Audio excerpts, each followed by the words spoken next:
Hello guys, Radhe Radhe. आज के इस वीडियो पे हम लोग पढ़ने वाले हैं मोनोकोटिलेडोनियस सीड। अब मोनोकोटिलेडोनियस सीड से हमको एक चीज़ पता करनी है, दैट इज़ मैम इसमें कितने कॉटिलेडन्स प्रेजेंट होंगे। दैट इज़ सिर्फ एक ही कॉटिलेडन जो रहता है ये बियर करेगा, ओनली वन कॉटिलेडन, और जिसको हम लोग क्या कहते हैं, स्केटुलम कहते हैं। ठीक है, तो ये जो बेसिकली आप डायग्राम देख रहे हो ये एनसीईआरटी का डायग्राम है और ये एक कॉर्न का डायग्राम है। ठीक है, और ये जो बाहरी वाला हिस्सा जो आपको दिख रहा है वो क्या है, एंडोस्पर्म, और ये एम्ब्रियो है।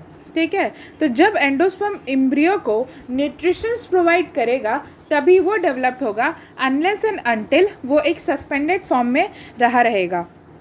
तो let's start the important point regarding this. Generally, monocotyledonous seeds are endospermic, but some, as in orchids, are non-endospermic. ज़्यादातर मात्रा में कल हम लोग पढ़ रहे थे एंडोस्पर्मिक और नॉन एंडोस्पर्मिक सीड्स। तो एंडोस्पर्मिक सीड्स वो होते हैं जिसमें एट द मैच्योरिटी एंडोस्पर्म्स जो रहते हैं वो रिटेन रहते हैं, उनमें कंजर्व्ड रहते हैं। लेकिन जब एंडोस्पर्म कंजर्व नहीं होते हैं मैच्योरिटी में, जब वो पूरे के पूरे कंज्यूम हो जाते हैं, उसको हम लोग नॉन एंडोस्पर्मिक सीड कहते हैं। अब बेसिकली होता ये है कि जो नॉन एंडोस्पर्मिक होते हैं वो ज़्यादातर मात्रा में मोनोकोटिलेडन्स कंसिस्ट नहीं करते, वो बेसिकली डाइकॉट्स कंसिस्ट करते हैं। और जो मोनोकॉट कंसिस्टेड ग्रुप होता है वो एंडोस्पर्मिक होता है, जहाँ पे यहाँ पे लिखा हुआ है। लेकिन कोई कोई मोनोकॉट जो रहता है वो क्या होता है, नॉन एंडोस्पर्मिक रहता है। For an example orchid. ठीक है, in seed of cereal such as maize the seed coat is membranous and generally fuses with the fruit wall. तो यहाँ पे ये कहा गया है जो फ्रूट का वॉल है, जो ये फ्रूट का वॉल है मान लेते हैं। ठीक है, और ये क्या होता है कि सीड का कवरिंग है, सीड का कोट है।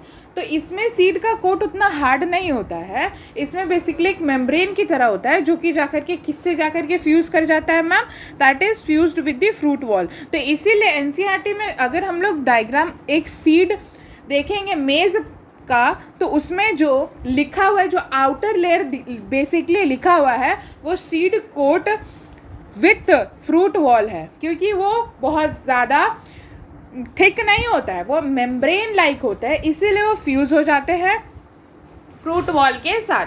ठीक है, next point is ma'am the endospermic seed consisting of endosperm is bulky and full of reserve material. अब आप ही बताइए, कोई भी सीड अगर एंडोस्पर्म को कंसिस्ट करेगा तो वो क्या होगा, बल्की होगा, मतलब इन कंपैरिजन उसका वेट ज़्यादा होगा rather than comparing to the non endospermic seed. And साथ ही साथ it is full of reserve material, उसमें क्या पूरे के पूरे भरपूर मात्रा में होगी, that is food reserved. The outer covering of endosperm separates the embryo by a proteinaceous layer called aleurone layer.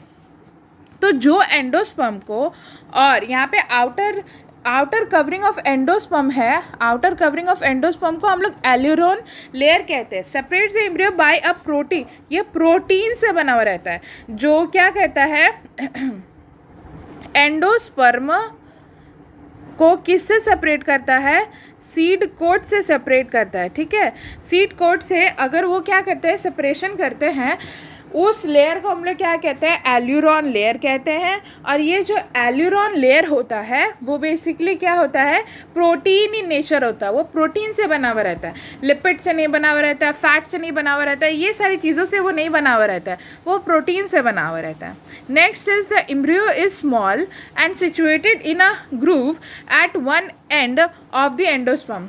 तो ये जो एंडोस्पर्म है, मेज का डायग्राम है आप, या फिर जो कॉर्न का डायग्राम अभी हम लोगों ने देखा, तो ये पार्ट जो है वो क्या है, एम्ब्रियो है, जो कि बहुत छोटा सा हिस्सा है, and situated in a group at one end of a endosperm.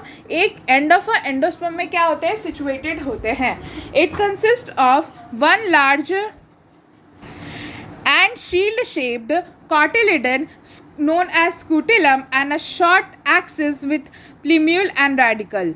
तो ये जो आप डायग्राम देख रहे हो ये एक मेज का सीड है। ठीक है, और ये बेसिकली एंडोस्पर्म है, लेकिन यहाँ पे ये कहा गया है स्कूटिलम को किस तरीके से डिस्क्राइब किया है, लार्ज शील्ड शेप्ड, जो शील्ड शेप्ड है और लार्ज है, मतलब ये लार्ज पार्ट कंसिस्ट कर रहा है। और ये क्या है, बेसिकली कॉटिलेडन है, क्योंकि इसमें एक ही कॉटिलेडन होता है, तो उसको हम लोग स्क्यूटिलम कहते हैं। ठीक है, जो कि लार्जर पार्ट में कंसिस्टेड है, and a short axis with a plumule and radicle. तो एक शॉर्ट एक्सिस है जो कि प्लिम्यूल और रेडिकल को भी बियर कर रहा है।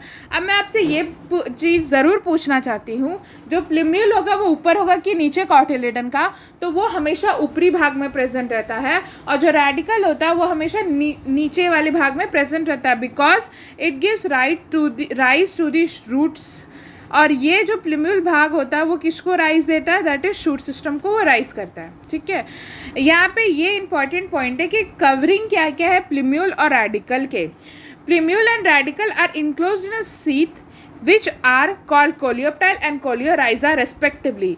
मतलब जो प्लिम्यूल का कवरिंग है मैम, उसको हम लोग क्या कहेंगे? जो प्लिम्यूल है उसका कवरिंग है उसको हम लोग कोलियोप्टाइल कहते हैं। ठीक है, जो शूट सिस्टम का कवरिंग बनेगा वो कोलियोप्टाइल कहलाता है, और जो रेडिकल का कवरिंग बनेगा, जो रूट सिस्टम का कवरिंग बनेगा, उसको हम लोग क्या कहते हैं? Coleorhiza. So this is all for monocotyledonous seed. Thank you.